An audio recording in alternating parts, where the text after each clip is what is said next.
All right, we're gonna prepare to draw up our medication and mix it into our saline bag. So first I'm gonna do hand hygiene, depending on your needs.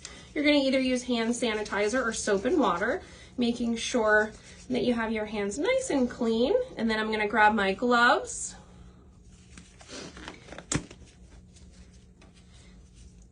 As I'm preparing my IV solution, make sure that you've grabbed your medication prep tray, which is right here for you. You can typically find it in your med room. If you're wondering where that may be found, it is found in your medication room. And while it may sound a little bit silly at first to be using this prep tray, just kind of use it and think about it as a reminder that we're keeping our area nice and clean as we're preparing this. We don't want to have any extra items around that we don't need, so that it's avoiding clutter and the potential for any medication errors. So really it's just here as a reminder for you about the importance of these steps and how to follow them.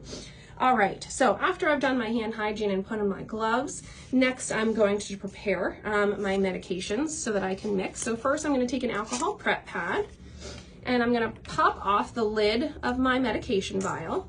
I'm going to scrub the top vigorously so that it's nice and clean. And then I'm going to allow that to air dry completely. While that's drying, I can get my blunt tip ready and my syringe. So again, with a no-touch technique, I want everything to stay nice and clean.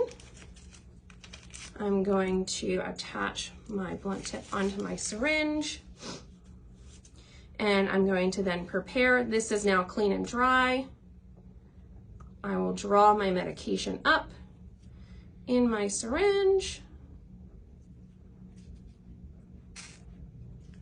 And now I have my medication that I need for here. Now I need to make sure that I've prepared my IV bag correctly. And so what I'm going to do for this is again, take a new alcohol prep and the port that I have here, I'm gonna make sure that I clean this vigorously and nice and clean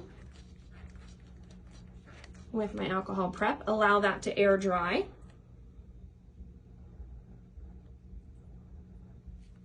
Once it has air dried, then I'm going to take my medication that I'm inserting into my bag,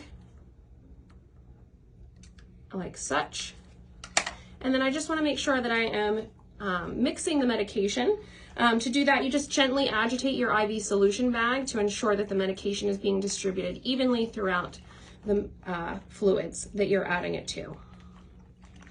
Now, I don't want anyone to mistakenly think that this is just saline, so I want to make sure that I have my medication label, and I'll adhere that onto my bag and fill it out with my patient information, the medication that's on here, if there's any expiration date that I need to be considerate of, and when it was prepared. I also want to put my initials on it as well, just to make sure that it's clear that I was the one that prepared this. And then I will go to administer it to my patient as planned.